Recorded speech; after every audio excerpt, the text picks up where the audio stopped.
তারা কি দেশ ভ্রমণ করেনি?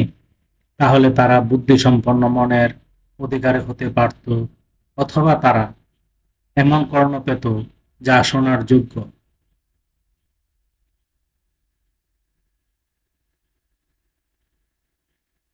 কেননা চোখ আর্ত তাদের অন্ধ নয়, বরং বক্ষে অবস্থিত তাদের অন্তরই অন্ধ।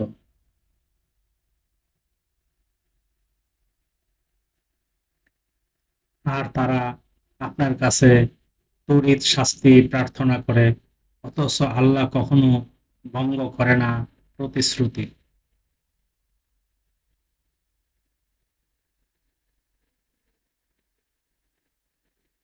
নিঃসন্দেহে তোমাদের রবের একদিন তোমাদের হিসাবের 1000 বছরের সমান।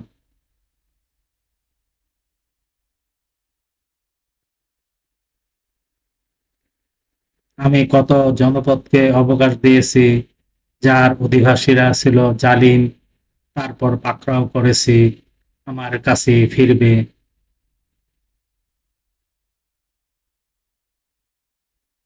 আয়াত 46, 47, 48, সূরা হজ, আল কুরআন।